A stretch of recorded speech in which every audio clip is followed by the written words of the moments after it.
رب اشرح لي صدري.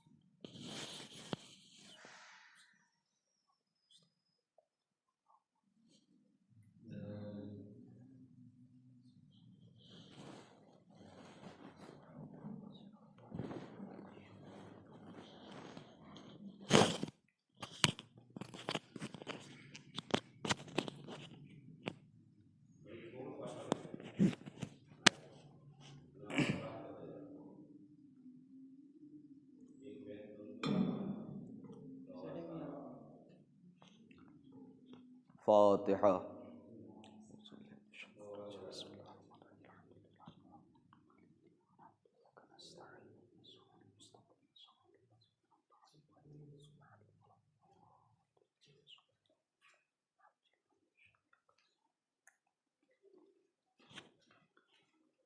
لا حول ولا قوة إلا بالله العلي العظيم. أعوذ بالله من الشيطان اللعين الرجيم. بسم الله الرحمن الرحيم. الحمد لله الذي نور قلوبنا ببلاء الحسين وأخيه وجده وأبيه وأمه وبنيه وشيعته ومواليه وأجلى عيوننا بالبكاء في عزائه ومصيبته، وجعل هاتين الموهبتين وسيلة لنا في نيل قربته وتحصيل رحمته، وحمد من تم عليه نعمته وصرف عن نقمته، ثم الصلاة والسلام على أشرف الأنبياء والمرسلين سيد النبيين مولانا مولى الثقلين جد الحسن والحسين أبي القاسم محمد اللهم صل على آلہ الطیبین الطاہرین المعصومین المظلومین الذین اذهب اللہ عنہم الرجس اہل البیت ویطہرہم تطہیرا. اللہم صل علی محمد لعنة الله على أعدائهم أجمعين من يومنا هذا إلى قيام يوم الدين. أما بعد فقد قال الله تعالى وتبارك في القرآن الحكيم وهو أصدق الصادقين وقوله الحق. بسم الله الرحمن الرحيم. انما وليكم الله والرسول والذين آمنوا الذين يقيمون الصلاة ويؤتون الزكاة وهم راكعون. صلوات.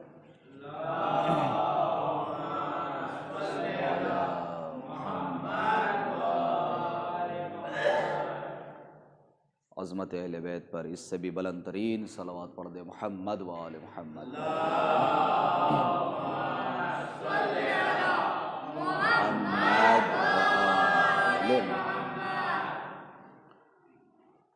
فیضان محترم سامعین مودت، عزیزان بی بی سیدہ دو عالم، اب حضرات کی سماعت بابرکت میں مسلسل ایک موضوع کے تحت گفتگو جاری ہے.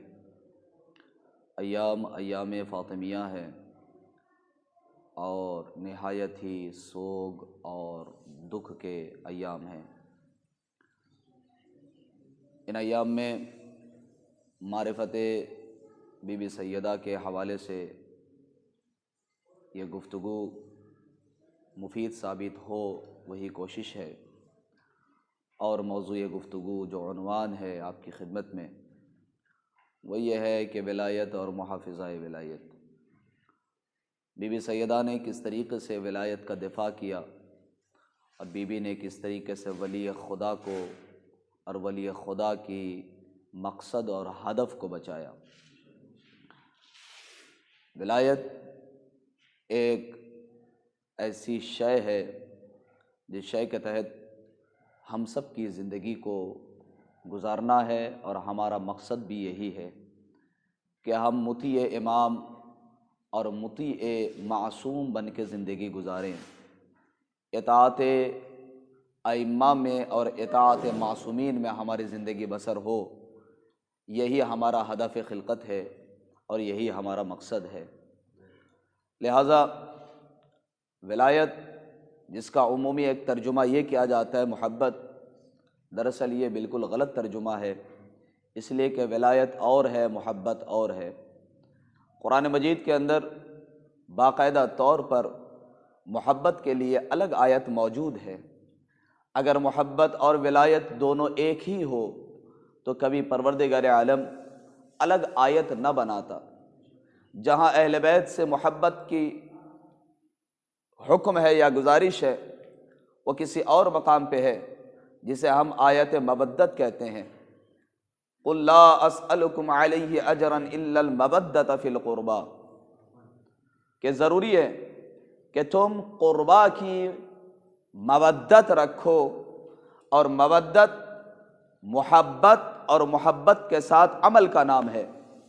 لیکن یہاں پہ پیغام آیا کہ تم اہل بیت سے محبت کرو، اہل بیت سے محبت رکھو۔ قل لا اسألکم علیہ اجرا، میں تم سے کوئی سوال نہیں کرتا اجر رسالت کے حوالے سے، صرف اتنا سوال ہے کہ تم قربا سے محبت کرو۔ قربا یہ مؤنث کا صیغہ ہے۔ کبھی ترجمہ یہ کیا جاتا ہے اس آیت کا بھی کہ تم میرے قرابتدار سے محبت کرو، اور کہیں قرآن میں ایک آیت اور ملتی ہے، اور وہ آیت یہ ہے وَأَنذِرْ عَشِيرَتَكَ الْأَقْرَبِينَ وَاخْفِضْ جَنَاحَكَ لِمَنِ اتَّبَعَكَ مِنَ الْمُؤْمِنِينَ فَإِنْ عَصَوْكَ فَقُلْ إِنِّي بَرِيءٌ مِّمَّا تَعْمَلُونَ، کہ اے میرے حبیب، جب مبعوث بہ رسالت ہوئے پروردگار عالم کی طرف سے، تو پھر اسے آیت انذار کہا جاتا ہے، ڈرانے والی آیت۔ یعنی رسول، اب میں کیا کروں، بات سے بات نکلتی ہے، یہ سارے موضوعات ہیں کہ وہ نذیر ہیں تو کیسے نذیر ہیں، یعنی ڈرانے والے ہیں تو کیسے ڈرانے والے، اور مبعوث اور بعثت کے حوالے سے تھوڑی بہت میں نے گفتگو آپ کی خدمت میں اس سے پہلے کی ہے کہ بعثت کے معنی بھیجنا نہیں ہے، ابھارنا ہے۔ تو جب پیغمبر اکرم کو یہ حکم دیا گیا وَأَنذِرْ عَشِيرَتَكَ الْأَقْرَبِينَ، تو کیا ترجمہ کیا گیا؟ قرآن کھولیے آپ تو اس میں ترجمہ اردو میں یہ ہوا کہ آپ اپنے قرابت داروں کو جہنم کی آگ سے ڈرائیے۔ توجہ چاہتا ہوں، قرابت داروں کو جہنم کی آگ سے ڈرائیے۔ اور اس آیت میں کیا بیان ہو رہا ہے؟ وَآتِ ذَا الْقُرْبَى حَقَّهُ وَالْمِسْكِينَ، قربا کو اس کا حق دے دیجئے۔ پھر اس آیت کے اندر، آیت مودت کے اندر، قُلْ لَا أَسْأَلُكُمْ عَلَيْهِ أَجْرًا إِلَّا الْمَوَدَّةَ فِي الْقُرْبَى، کہ اے میرے رسول، قربا کے لیے محبت طلب کرو، مودت طلب کرو۔ ہے نا کنفیوژن؟ ہے یا نہیں ہے؟ اب بتائیے، قرآن تو متضاد بات نہیں کرتا، یہ کیا بات ہے؟ اردو میں یہ بھی ترجمہ ہے کہ قرابت دار کو جہنم سے ڈراؤ، اور دوسری آیت یہ کہہ رہی ہے کہ قرابت دار کے لیے محبت طلب کرو۔ اجر رسالت یہ ہے کہ قرابت دار سے محبت کرو۔ تو اب ہمیں قرآن کا لفظی ترجمہ دیکھنا پڑے گا کہ اقربین کا معنی کچھ اور ہے، قربا کا معنی کچھ اور ہے۔ جہاں یہ کہا گیا وَأَنذِرْ عَشِيرَتَكَ الْأَقْرَبِينَ، اپنے قرابت داروں کو جہنم سے ڈراؤ، وہ کوئی اور ہے جن کو جہنم سے ڈرایا جا رہا ہے اور جن سے یہ کہا جا رہا ہے قُلْ لَا أَسْأَلُكُمْ عَلَيْهِ أَجْرًا إِلَّا الْمَوَدَّةَ فِي الْقُرْبَى کہ قربا سے محبت کرو، وہ قربا وہ نہیں ہے جن کو جہنم سے ڈرایا جا رہا ہے۔ اور لفظی ترجمہ میں بیان کروں، قبلہ یہاں تشریف فرمائے تائید فرمائیں گے کہ قربا یہ افضل تفضیل سے، تفضیل کا صیغہ ہے مؤنث کا، قربا جیسے صغرا جیسے کبرا، سماعت فرما رہے ہیں نا، ایسی ہے قربا۔ کیا مطلب؟ قربت سے ہے قربا۔ قربا کہتے ہیں نزدیکی، نماز پڑھتے ہیں قربتاً اللہ، روزہ رکھتے ہیں قربتاً اللہ، ہر کام قربتاً اللہ، یعنی اللہ کے نزدیک پہنچ جاؤں، اللہ کی نزدیکی حاصل ہو جائے۔ تو قربا یعنی ایک ایسی خاتون جو رسول کے بہت زیادہ نزدیک ہے، اللہ اکبر، ایک ایسی خاتون جو رسول سے بہت نزدیک ہے، تو رسول سے نزدیک زوجہ نہیں ہو سکتی، اس لیے کہ زوجہ کی نزدیکی زوجیت میں آنے کے بعد ہے۔ وہ سب سے زیادہ نزدیک ہو سکتی ہے جس کے لیے پیغمبر نے خود کہا ہو فاطمہ تو بضعۃ منی، فاطمہ میرا ٹکڑا ہے۔ تو اس کا مطلب یہ ہے کہ خدا یہ کہہ رہا ہے کہ میرے حبیب ان سے کہو کہ فاطمہ سے محبت کرے۔ وہ کہا جا رہا ہے اقربین کو ڈرائے جہنم سے، اور یہاں یہ کہا جا رہا ہے کہ فاطمہ سے محبت کریں، اس لیے کہ فاطمہ مرکز ہے، فاطمہ محور ہے، فاطمہ پوائنٹ ہے، فاطمہ نقطہ ہے، یہیں سے تمام اہل بیت کا تعارف ہوگا۔ فاطمہ و ابوہا و بالوہا و بنوہا، یعنی فاطمہ سے محبت ہو تو آٹومیٹکلی نبی سے محبت ہوگی، فاطمہ سے محبت ہو تو علی سے محبت ہوگی، فاطمہ سے محبت ہو تو حسن و حسین سے محبت ہوگی۔ اس لیے اللہ نے حکم دیا کہ قربا سے محبت کرو۔ یہ ایک رخ ہے، لیکن میں کسی اور طرف جانا چاہ رہا ہوں۔ دیکھیے گا، ولایت ایک ایسی شے ہے کہ اس ولایت کے تحت ہمارے اعمال کی قبولیت کا دار و مدار ولایت ہے۔ اگر ولایت نہیں ہے، میں نے بتایا کہ ولایت کا معنی محبت نہیں ہے، محبت کے لیے الگ آیت ہے، ولایت کے لیے آیت ولایت الگ ہے۔ تو جب ولایت الگ ہے تو اس کا مطلب کیا ہے؟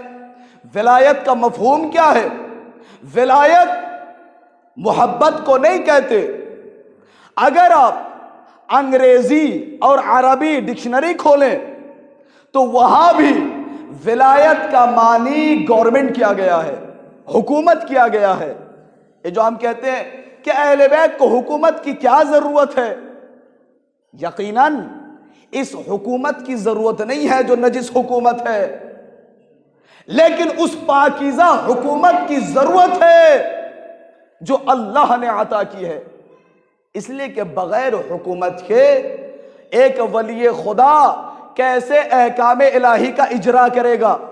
لہذا ضرورت حکومت ہو تو ولایت ضروری ہے، اور ولایت کے معنی حکومت ہے۔ آپ کے قلب کے اوپر، آپ کے وجود کے اوپر، آپ کے گھرانے کے اوپر، زمین کے اوپر، جائیداد کے اوپر آپ کا اختیار کم ہے، آپ کے مولا کا اختیار زیادہ ہے۔ اسی لیے غدیر میں یہی تو بیان ہوا کہ لوگوں بتاؤ کیا تمہاری نفسوں پر تم سے زیادہ میں اختیار رکھتا ہوں یا نہیں؟ تو سب نے مل کے کیا جواب دیا؟ یا رسول اللہ بلا، بالکل صحیح فرما رہے ہیں آپ، ایسا ہی ہے۔ ہماری جان، ہمارے نفس، ہماری اولاد، ہماری زمین جائیداد کے اوپر ہمارا اختیار کم ہے، آپ کا اختیار زیادہ ہے، یعنی ہمارے تمام اموال و انفس کے اوپر آپ حاکم ہیں۔ کیوں؟ اس لیے کہ آپ مولا ہے۔ تو جو مولا ہوگا اس کے پاس ولایت ہے، یعنی حکومت ہے، اور وہ ہمارے اوپر ہے۔ اب سوال ہے میں کس منزل کی طرف جا رہا ہوں؟ اگر ابتدا سے ساتھ ہیں تو یقیناً اسٹیپ بائی اسٹیپ آپ بھی ہمارے ساتھ ہیں، اور بات بھی سمجھ رہے ہیں کہ میں کدھر جا رہا ہوں، کون سی میری منزل ہوگی۔ ولایت 14 معصوم ہے نا، 14 معصوم کی حقیقت میں کوئی فرق نہیں ہے. پوری توجہ چاہتا ہوں. 14 معصوموں کی حقیقت ایک ہے. اس لیے اللہ نے کیا کہا؟ انما ولیکم اللہ، تمہارا ولی اللہ ہے. ٹھیک. اور اس کے بعد واو عاطفہ ورسولہ، اور رسول، والذین آمنوا الذین یقیمون الصلاۃ، اور وہ بھی ہیں جو نماز قائم کرتے ہیں، ویؤتون الزکاۃ، زکوٰۃ دیتے ہیں. کس حالت میں؟ جب وہ حالت رکوع میں ہوتے ہیں. میری مجبوری ہے شان نزول آیت میں نے بیان نہیں کی، اس لیے کہ یہ ایام فاطمیہ ہے، ہم زیادہ سے زیادہ سیدہ کے حالات کو بیان کر سکے، اس لیے بہت ساری چیزیں میں چھوڑتے ہوئے آگے بڑھ رہا ہوں. تمہارا ولی اللہ، تمہارا ولی رسول، اور تمہارا ولی وہ ہے جو حالت رکوع میں زکوٰۃ دے.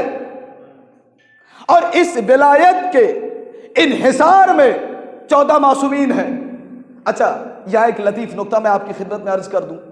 آیت کا نمبر کیا ہے؟ 5واں سورہ، 55 نمبر آیت، یعنی سورہ نمبر 5 اور آیت نمبر 55. سورہ مائدہ کی آیت ہے نا، آیت ولایت، یعنی گویا کہ 5 اور 5. اس آیت نے بھی گویا کہ ہمیں بتایا کہ ولایت منحصر ہے 15 کی ذات میں. ایک ذات خدا ہے اور 14 معصومین ہیں. صلوات پڑھ دے محمد وآل محمد پر.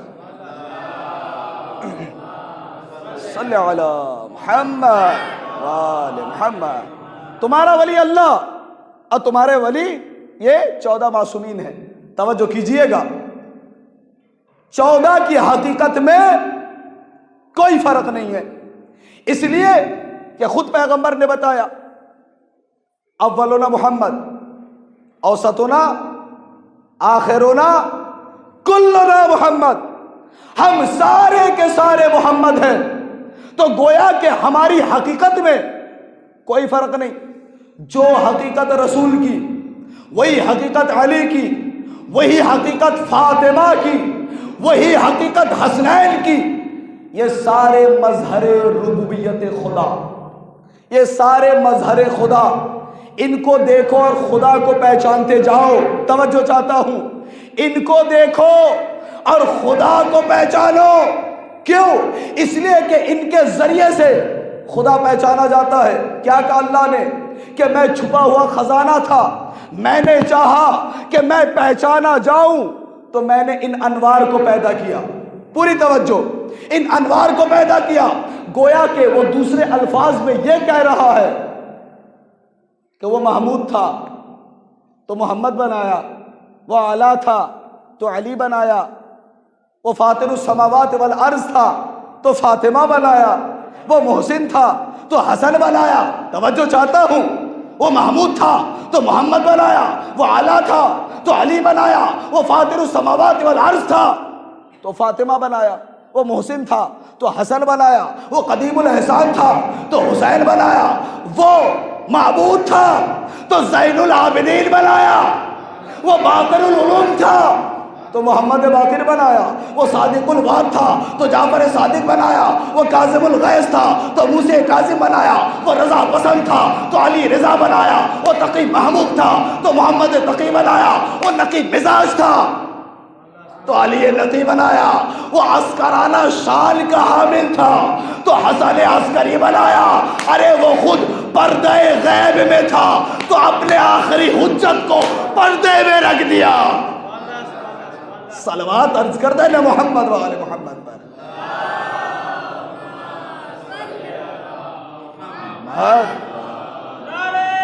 مل کے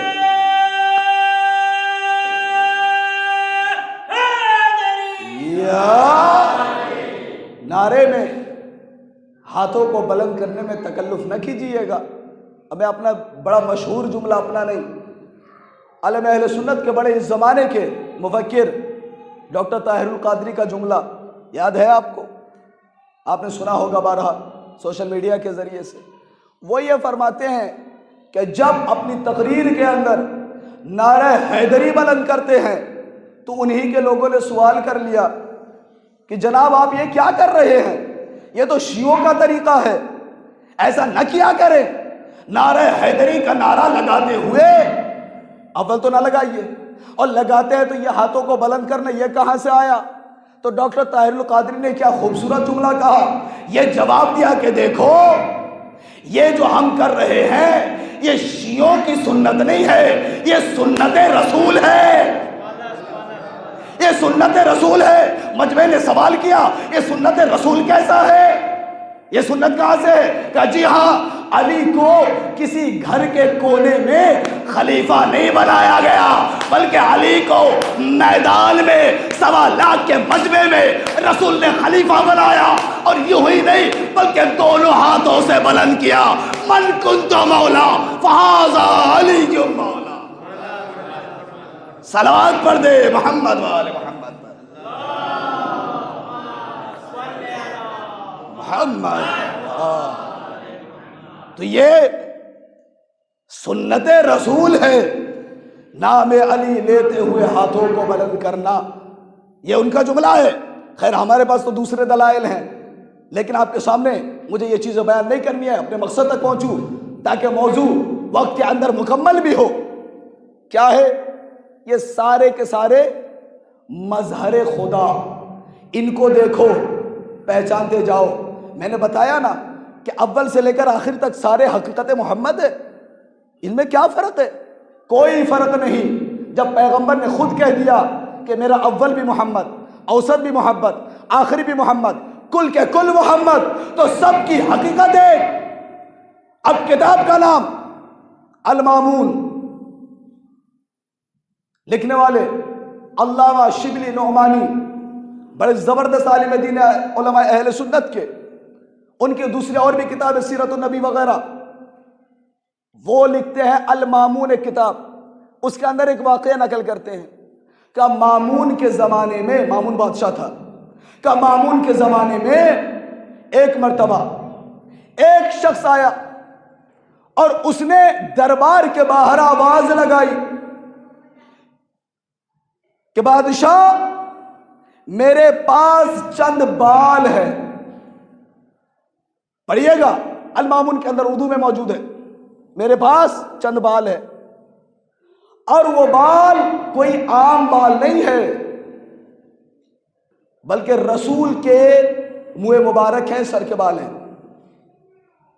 بادشاہ نے سنا کہ اچھا ٹھیک ہے لے آؤ۔ بادشاہ نے بالوں کو اٹھایا، سونگھا، اچھا یہ بادشاہ یہ باقاعدہ عطر سے، عطر کے بارے میں اچھی نالج رکھتا تھا، کافی معلومات تھی، اس لیے کہ اعلیٰ سے اعلیٰ ترین عطر کو یہ استعمال کر چکا تھا۔ جب بادشاہ نے پوچھا کہ یہ رسول کے بال ہے، اس کی دلیل کیا ہے، تو بیچنے والے نے کہا کہ ان بالوں میں وہ خوشبو ہے جو کسی دوسری عطر میں نہیں ہے۔ کہا اچھا ٹھیک ہے۔ بادشاہ نے اٹھایا، سونگھا، کہا ٹھیک، بات تو صحیح کہہ رہا ہے، اس لیے کہ اس کے اندر وہ خوشبو ہے جو کسی اور عطر میں نہیں ہے۔ کہا کیا قیمت ہے؟ کہ ایک بال 1,00,000 درہم کا۔ 7 بال لے آئے، الگ الگ کتابوں، اس میں روایت کے اندر تھوڑا بہت اختلاف پیدا ہو، کہیں 5 ہے کہیں 7 ہے، لیکن نتیجہ کچھ اور ہے، اس کی طرف دھیان دیجئے، گنتی اہم نہیں ہے۔ کہ 7 بال ہے اور ہر بال کی قیمت 1,00,000 روپے۔ بادشاہ نے کہا ٹھیک ہے میں خریدنا چاہتا ہوں، اس لیے کہ رسول کے بال ہے، محبت میں خرید لیا۔ 7 بالوں کو خریدا، اس کو رکھا ایک شیشے کے اندر،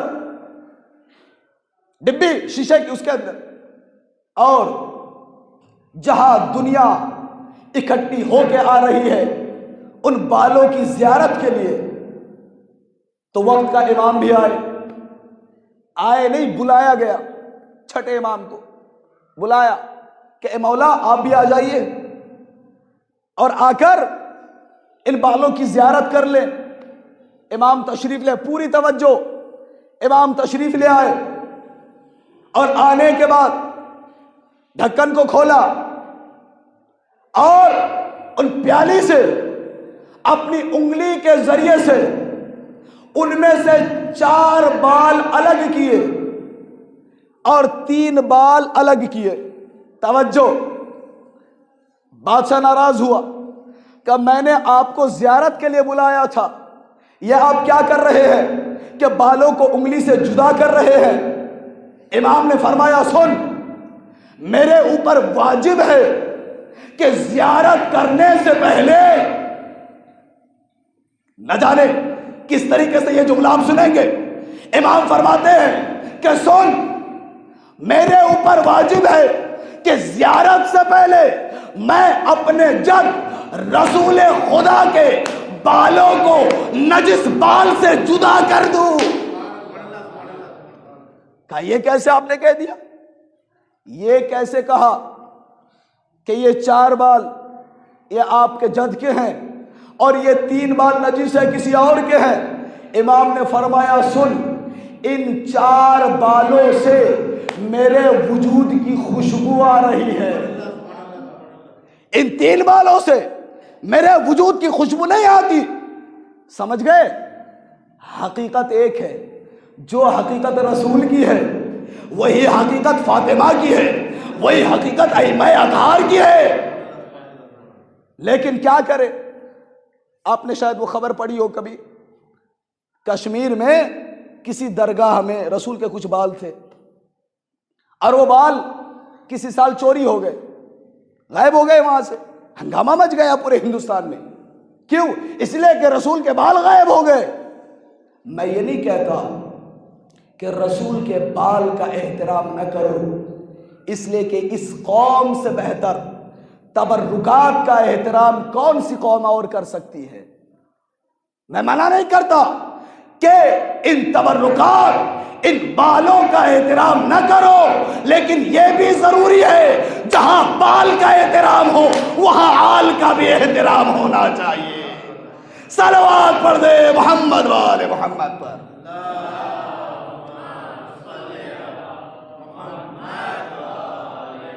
اس سے بھی بلند ترین صلوات عرض کرے محمد وآل محمد پر۔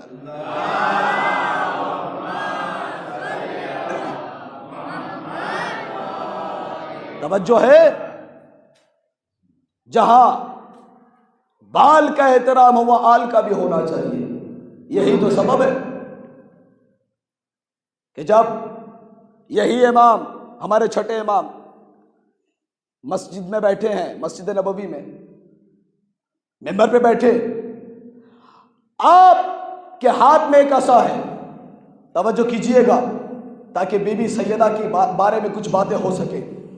بیٹھے ہیں، ولایت یاد رکھیے گا، ولایت میں سب برابر ہیں، ہاتھ میں عصا اور امام بیٹھے ہیں، اور امام کا زمانہ چونکہ کافی ترقی کر چکا تھا تو امام کا لباس اچھا، امام کے کپڑے اچھے، امام کا عمامہ اچھا۔ توجہ، آنے والے نے سوال کیا اعتراض کی نیت سے، کیا امام،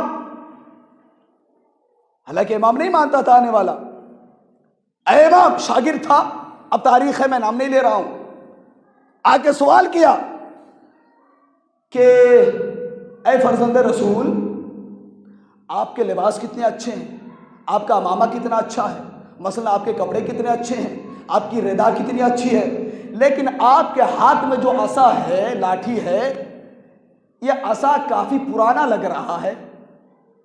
امام نے فرمایا ہاں، چونکہ یہ جو میرے ہاتھ میں عصا ہے یہ عصا میرے جد رسول خدا کا عصا ہے۔ توجہ، یہ میرے جد رسول خدا کا عصا ہے تو تبرکن اس کو میں نے اپنے پاس رکھا۔ سوال کرنے والا بھاگ کے آیا، عصا کو پکڑ کے روتا ہے، بوسا دیتا ہے، آنکھوں سے لگاتا ہے، عقیدت کا اظہار کرتا ہے۔ امام غضب میں آ گئے، غصے میں آ گئے۔ امام نے فرمایا مجھے تجھ پر بڑی یعنی تعجب ہو رہا ہے، حیرانی ہو رہی ہے، لیکن امام کے الفاظ تھوڑے سے سخت تھے، میں نے ہلکا کر دیا۔ بڑا تعجب ہے تیرے اوپر کہ تو آ کر اس عصا سے اتنی عقیدت کا اظہار کر رہا ہے، اتنی محبت کا اظہار کر رہا ہے. اور سن، یہ تو عصا ہے، عصا یہ تو فقط میرے جد رسول خدا کے ہاتھ میں رہا کرتا تھا، لیکن میں جو ممبر پہ بیٹھا ہوں مجھے دیکھ، یہ گوشت رسول کا گوشت ہے، یہ خون رسول کا خون ہے، یہ وجود رسول کا وجود ہے. اگر اس عصا سے اتنی محبت ہے تو مجھ سے بھی تو اتنی محبت ہو، اس لیے کہ میں فرزند رسول ہوں، اسی رسول کے خاندان کا ہوں، اسی رسول کا بیٹا ہوں، اسی رسول کی حقیقت ہوں. لیکن عصا سے محبت ہے، میرے بارے میں کیوں نہیں ہے؟ ولایت یاد رکھیے گا. دیکھیں ایک سوال اٹھ سکتا ہے، سوال اٹھتا ہے نا کہ کیا وجہ، کہ اگر پوری توجہ، بہت اہم سوال کا جواب دینے جا رہا ہوں، اگر حقیقت میں سب برابر محمد سے لے کر آخری امام تک، تو پھر اگر بی بی سیدہ بھی ان کے برابر ہیں، توجہ، بی بی سیدہ بھی ان کے برابر اگر ہے تو پھر سب کے پاس عہدے ہیں، ان کے پاس عہدہ کیوں نہیں ہے؟ سوال ہے یا نہیں ہے؟ بھائی نبوت نبی کو ملی، امامت پہلے امام سے آخری امام تک، اور اگر بی بی سیدہ بھی ایسی حقیقت رکھتی ہیں تو بی بی کے پاس عہدہ کیوں نہیں ہے؟ کیوں سیدہ نبی نہیں؟ کیوں سیدہ امام نہیں ہے؟ ایک سوال ہے، چاہے دشمنوں کی جانب سے اٹھے یا اپنوں کی جانب سے اٹھے، کہ اگر سیدہ کی عظمت بھی وہی ہے تو ان کو بھی نبی ہونا چاہیے تھا یا امام ہونا چاہیے تھا، لیکن نہ یہ نبی ہے نہ یہ امام ہے. تو پھر کیسے آپ ثابت کریں گے کہ ان کی حقیقت ایک ہے؟ تو عرض کرنے لگا ہوں، دیکھیے گا دو چیزیں ہیں، ایک ہے عہدہ اور ایک ہے رتبہ. پوری توجہ، ایک ہے عہدہ، ایک ہے رتبہ، ایک ہے صلاحیت، ایک ہے قابلیت، اور ایک ہے عہدہ. عہدہ اور ہے، صلاحیت قابلیت رتبہ یہ اور ہے. مثلا آپ ہی کے علاقے سے، آپ کی بستی سے، آپ کی جماعت سے دو بچے ایک ساتھ تعلیم حاصل کرنے کے لیے گھر سے نکلے، پرائمری اسکول کو پار کیا، کالج تک پہنچے، ہائی اسکول سے، ہائی اسکول پاس، کالج پاس، یونیورسٹی میں گئے، وہاں سے تعلیم حاصل کر کے پی ایچ ڈی ڈاکٹریٹ حاصل کر کے وہ ایک بہترین اعلیٰ مقام پہ پہنچے تعلیم کے. فارغ ہو گئے دونوں. ہونے کے بعد توجہ کیجئے گا مثال کے اوپر، دونوں فارغ ہو گئے، دونوں پی ایچ ڈی ڈاکٹر ہیں، لیکن ان دونوں پروفیسر کے اندر ایک کو نوکری مل گئی، عہدہ مل گیا تو وہ انجام دے رہے ہیں، دوسرے کو عہدہ نہیں ملا، وہ گھر آئے، باپ کی دکان تھی، دکان میں بیٹھنے لگے، کاروبار تھا، کاروبار سنبھالنے لگے. توجہ، دونوں ایک ساتھ پڑھے، دونوں ایک ساتھ یونیورسٹی پاس کیا، دونوں ایک ساتھ ڈاکٹریٹ اور پروفیسر کی ڈگری حاصل کی، ایک کو عہدہ ملا دوسرے کو عہدہ نہیں ملا. آپ بتائیے کیا ان دونوں کی صلاحیت میں کوئی فرق ہے؟ کچھ جواب دے دیجئے. فرق ہے؟ نہیں ہے. کیوں؟ اس لیے کہ قابلیت ایک، صرف ایک کو عہدہ ملا، دوسرے کو عہدہ نہیں ملا. امامت و نبوت عہدہ ہے، ولایت صلاحیت ہے. اللہ اکبر.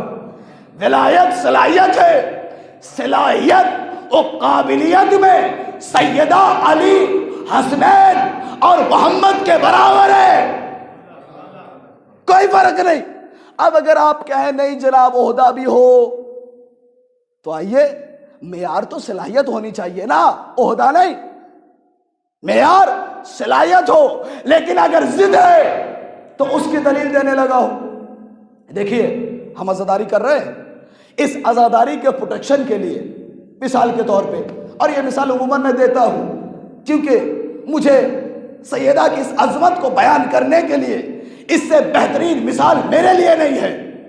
شاید آپ بھی محظوظ ہوں، اس عزاداری کے پروٹیکشن کے لیے مثلا کچھ پولیس محکمے کے افراد آ گئے، کچھ پولیس آ گئی اور وہ اس کے تحفظ کے لیے مثلا گیٹ پہ بیٹھے، ہم نے دیکھا اچھا اس محکمے میں، پولیس کے محکمے میں درجات ہیں، عہدے الگ الگ ہیں، کانسٹیبل سے لے کر انٹیلیجنس بیورو یعنی آئی بی تک، چھوٹے سے لے کر بڑے عہدے ہیں یا نہیں ہیں؟ مثلا کانسٹیبل ہے، آئی اے ایس ہے، ایس پی ہے، ایس ایس پی ہے، آئی جی ہے، یہاں تک کہ آئی بی ہے، انٹیلیجنس بیورو۔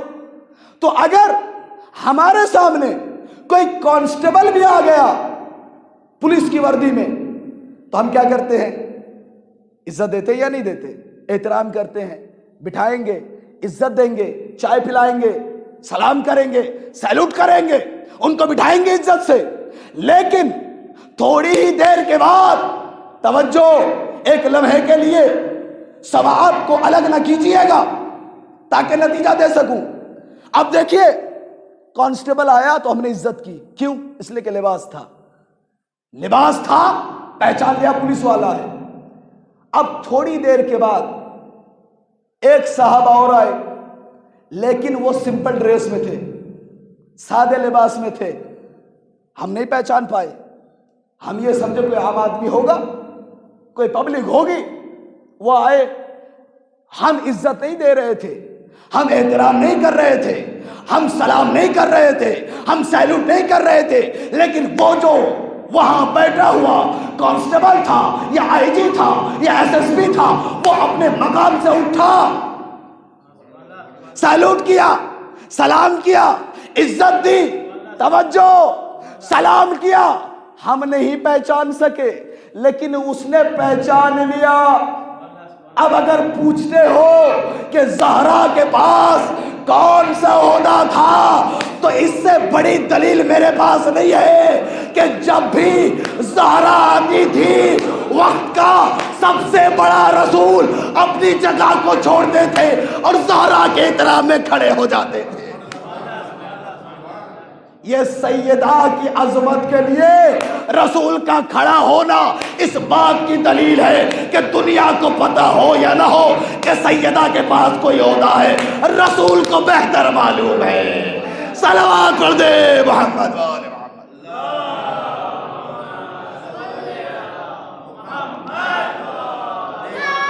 یا مل کے یا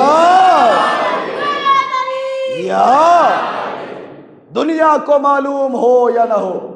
اور یہ سیاہ ستہ کی روایت ہے کہ جب بھی بی بی آتی تھی رسول اٹھتے تھے، قام الیہا، قام الیہا، اٹھتے بھی تھے اور چل کے جاتے تھے، بی بی کا ہاتھ پکڑتے تھے، ہاتھ پر بوسہ دیتے تھے، اس کے بعد اجتمام یعنی سونگھتے تھے، پھر لے کے آتے تھے، اپنے مقام پہ بٹھاتے تھے۔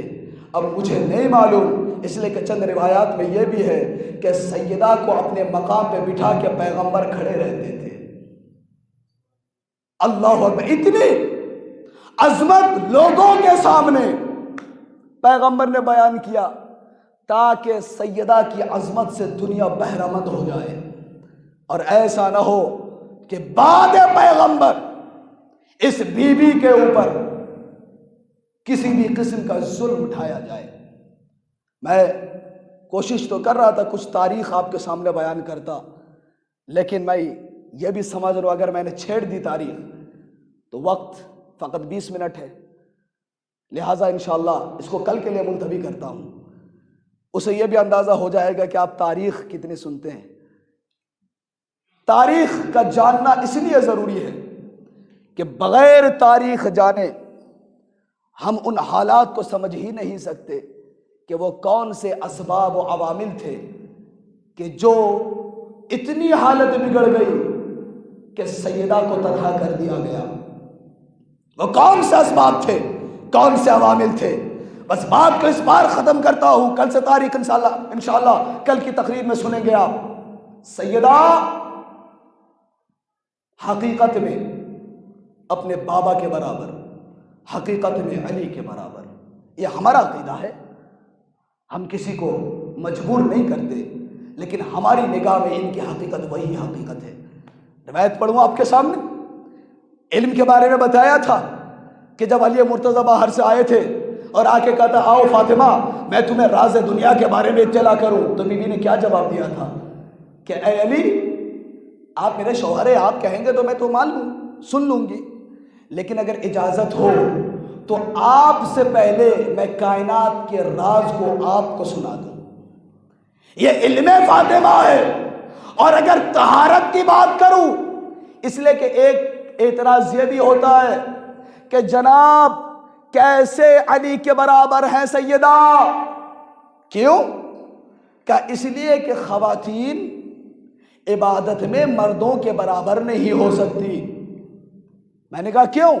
کہ اس لیے کہ اللہ نے فطری طور پر مہینے کے کچھ ایام خواتین سے عبادت کو اٹھا لیا، نہیں کر پائیں گی، چاہ کر بھی نماز نہیں پڑھ پائیں گی۔ تو اگر سیدہ علی کے برابر ہے، اب میں کیا کروں، بڑے حساس موضوع ہے یہ سب، میں چھیڑ دیتا ہوں۔ کیسے سیدہ علی کے برابر ہے؟ اس لیے کہ علی تو رات میں 1000 رکعت نماز پڑھتے ہیں اور سیدہ نہیں پڑھ سکتی۔ کیوں؟ اس لیے کہ سیدہ خاتون ہے۔ ارے نادان، اسی لیے تو اللہ نے فاطمہ کو بطول بنایا، اسی لیے بطول بنایا، ہر نجاست سے پاک ہے فاطمہ۔ اور اس کی دلیل یہ ہے کہ جب کسی نے پوچھا تھا، ام المومنین حضرت عائشہ سے سوال ہوا کہ اے ام المومنین، اے زوجہ رسول، مجھے کچھ فاطمہ کے بارے میں بتائیے، تو کیا بیان کیا تھا حضرت عائشہ نے؟ ما اقول فی حقها، میں کیا بتاؤں زہرا کے بارے میں، پوری توجہ، میں زہرا کے بارے میں کیا بتاؤں؟ صلت الظہرا، ظہر کی نماز پڑھی، بعدہ ولدت الحسن، اس کے بعد حسن کی ولادت ہوئی، وبعدہ صلت العصر، اس کے کچھ دیر کے بعد عصر کی نماز کے لیے کھڑی ہو گئی۔ اب کیا سمجھتے ہیں سیدہ آپ کے گھرانے کی خاتون کی طرح ہے، عام عورتوں کی طرح ہے؟ بتائیے کون سی ایسی خاتون ہے جو ولادت کے بعد مصلی پہ عبادت کر سکتی ہو؟ لیکن بی بی عائشہ کہتی ہیں ما اقول فی حقها، میں کیا بتاؤں سیدہ کے بارے میں، صلت ظہر، ظہر کی نماز، پھر حسن کی ولادت، اور پھر عصر کا وقت ہوا تو بی بی پھر سے مصلی پہ کھڑی ہو گئی۔ اتنی پاکیزہ خاتون، علم میں علی کے برابر، طہارت میں علی کے برابر، عبادت میں علی کے برابر، سخاوت میں علی کے برابر، شجاعت میں علی کے برابر۔ اگر توفیق نصیب ہوئی تو انشاءاللہ ان تمام چیزوں کے اوپر روشنی ڈالی جائے گی۔ ہاں، جب اتنی باعظمت خاتون ہے تو کیا ہوا اس بی بی کے ساتھ؟ کیا حالات اتنے بگڑ گئے کہ جن کو اللہ کے رسول نے اس قدر شناخت کروائی، آج وہی سیدہ ہے جو فریاد کرتے ہیں ماذا علی من شم تربت احمد، اللہ یشم مد الزمان غوالیا، صبت علی مصائب لو انہا، صبت علی الایام سرنا لیالیا۔ بابا، آپ کے بعد زہرا پر وہ مصائب ڈھائے گئے، اگر روشن دن پہ پڑتے تو کالی رات میں تبدیل ہو جاتی۔ کبھی توجہ کیا آپ نے سیدات؟ اللہ اللہ، روایت یہ ہے کہ بی بی، یہ دیکھیے بہت ساری اجمالی طور پہ ہم سنتے ہیں، تاریخ جاننا بہت ضروری ہے۔ فدق کوئی باغ نہیں ہے، فدق ایک قریہ تھا، قریہ، کئی باغات پر مشتمل ایک گاؤں جو یہودیوں نے ہبا کیا تھا رسول کو، اور پھر رسول نے اپنی بیٹی فاطمہ کو دیا تھا۔ کیوں؟ تاکہ فائنینشیل یا اقتصادی اعتبار سے اہل بیت کو مضبوط کیا جائے. بڑی حکمت عملی ہے اس کے اندر. بی بی دربار میں فدق مانگنے نہیں گئی. کیوں گئی تھی بی بی؟ فدق کے بہانے علی کا حق مانگنے گئی تھی. محافظہ ولایت ہے زہرا، کس انداز سے گئی؟ گھر سے نکلی، ساتھ میں 2 بچے ہیں، 2 بچیاں ہیں، یعنی حسن و حسین ہے، زینب و کلثوم ہے. یا تو دونوں بچوں کو لے جائیں یا دونوں کو چھوڑ جائیں، لیکن نہیں، حسین کو ساتھ لیا، حسن کو گھر چھوڑ دیا. 2 بچیاں ہیں زینب و کلثوم، یا تو دونوں کو لے جائیں یا دونوں کو ساتھ چھوڑ دیں، لیکن نہیں، کلثوم کو چھوڑ دیا، زینب کو ساتھ لے لیا. کیا وجہ ہے؟ وجہ یہ ہے کہ اس کو ساتھ لیا بیٹوں میں سے کہ جن کے احترام میں رسول ممبر چھوڑ کے صاحب ممبر ادھر آتے تھے.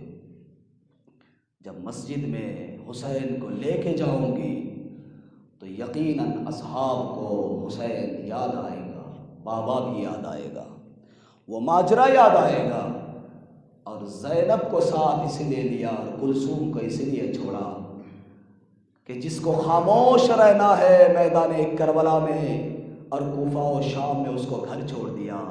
اور جسے بابا کے لہجے میں خطبہ دینا ہے اس کو ساتھ لیا. زینب کو ساتھ لے لیا، حسین کو ساتھ لیا. دربار پہنچنے لگی. کس انداز سے نکلی؟ گھر کے 2 دروازے، ایک مسجد کی طرف کھلتا ہے، ایک صدر دروازہ، مرکزی دروازہ جو روڈ پہ کھلتا ہے. بی بی اس دروازے سے مسجد میں جا سکتی تھی جو مسجد کی طرف کھلتا ہے، لیکن بی بی اس دروازے سے نکلی جو گلی کی طرف کھلتا ہے تاکہ دنیا کو معلوم ہو کہ فاطمہ کہاں جا رہی ہے، کس لیے جا رہی ہے. متوجہ کرنا تھا وہ فاطمہ جو اتنا پردہ کرتی ہے، آج ولایت کے دفاع میں اس دروازے سے نکلی جس دروازے سے کبھی نہ نکلی تھی. فاطمہ باہر آئی. یہاں تک کہ علماء اہل سنت نے بھی یہ لکھا ہے کہ فاطمہ اس طرح سے چل رہی تھی جیسے رسول چلا کرتے تھے. یا تو فاطمہ ایسے ہی چلتی تھی یا آج رسول کا انداز اپنایا ہے. اللہ اکبر. فاطمہ چلی اور دربار میں پہنچی، مگر جب دربار پہنچی تو کسی نے بھی یہ نہیں کہا فاطمہ بڑی دیر ہو گئی، تھک گئی ہو، اب تو ذرا بیٹھ جاؤ، اب تو ذرا سا بیٹھ جاؤ. ارے وہ فاطمہ جس کو رسول کھڑے ہو کے آگے بڑھتے تھے، ہاتھ پکڑ کے بوسا دیتے تھے، اپنے مقام پہ بٹھا کر کھڑے رہتے تھے تاکہ مسلمان اس فاطمہ کے ساتھ ایسی حرکت نہ کرے، مگر کیا ہو گیا؟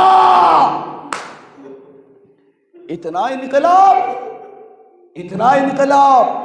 فاطمہ کھڑی ہے، مسلمان بیٹھے ہیں. اللہ اللہ، غضب ہو گیا. سیدہ نے خطبہ دیا، اس خطبے کے اندر کم سے کم 63 آیتیں ہیں. یعنی بی بی نے یہ بتایا کہ تم کہتے ہو نا کہ قرآن کافی ہے تو لو آیتوں کی انبار لگا دیتی ہوں. کم سے کم 63 آیتیں اس کے اندر موجود ہیں. لیکن وہی حسبنا کتاب اللہ کے نعرہ لگانے والے، انہوں نے جھوٹی حدیث پیش کی اور پیش کر کے کہا کہ اللہ کے رسول نے یہ بھی فرمایا تھا لو عزادارو، سیدہ کو حق نہ ملا، سیدہ نے پیغام پہنچایا، اب گھر کی جانب آئی، بس عزادارو بہت زیادہ نہیں، بس بہت جلدی مسائل کو تمام کرتا ہوں، آنکھوں میں آنسو بھی جاری ہو جائیں گے اور مرسل اعظم کو اور ان کے اہل بیت کو آپ پرسا بھی دے دیں گے. لو عزادارو یہ بڑے جلدی ختم بھی ہو رہے ہیں. یہ گھر، اس گھرانے میں جب رسول خدا اس دنیا سے گئے تھے نا 28 سفر کو، کیا ظلم ہوا فاطمہ پہ سنیے گا.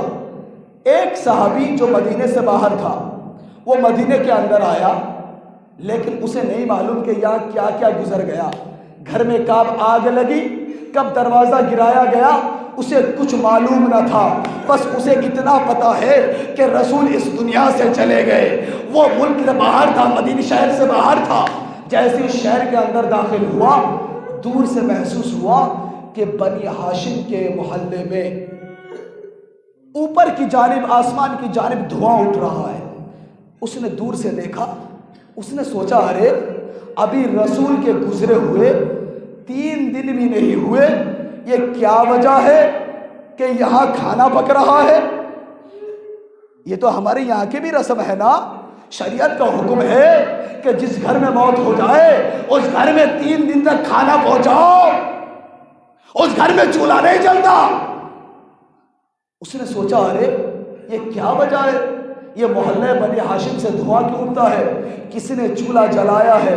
وہ آگے بڑھا اور جلدی سے وہ محلے بنی ہاشم کے قریب پہنچا، دیکھا ایک ہجوم ہے، ہاتھوں میں لکڑیاں ہیں، اور ہاتھوں میں لکڑیاں ہیں، ہاتھوں میں تیل ہے، آگ لگائی جا رہی ہے، دروازے کو توڑا جا رہا ہے۔ ارے وہ سیدہ کا دروازہ تھا۔ عزاداروں سنیں گے، وہ جو پہلا شخص ہے نا، جو تاریخ میں مجبوری ہے نام نہیں بتا رہا، وہ بھی باہر تھا۔ وہ جب پلٹ کے آیا تو اس نے دوسرے سے پوچھا کہ میں نے سنا ہے کہ جب تم علی کو پکڑ کر لے کے آ رہے تھے، علی کے گلے میں رسن باندھ کے کھینچتے ہوئے لا رہے تھے، تو فاطمہ نے علی کے دامن کو بڑی مضبوطی سے تھام لیا تھا۔ کہا ایسا ہی ہوا۔ کہا پھر تم نے فاطمہ کے ہاتھ کو کیسے چھڑایا؟ وہ دوسرا ملعون یہ کہتا ہے کہ میں نے فاطمہ کا ہاتھ اس انداز سے چھڑایا تھا، فاطمہ چھوڑ نہیں رہی تھی۔ بڑی کوشش کی لیکن فاطمہ نہیں چھوڑ رہی تھی۔ میری نگاہ کنفس کے کمر پہ پڑ گئی، اس کے کمر میں ایک تازیانہ تھا اور کانٹے دار تازیانہ تھا۔ میں نے تازیانے کو اٹھایا، ہوا میں لہرایا، پھر فاطمہ کے ہاتھ پہ مارا، فاطمہ کا ہاتھ چھوٹا، آواز دی بابا۔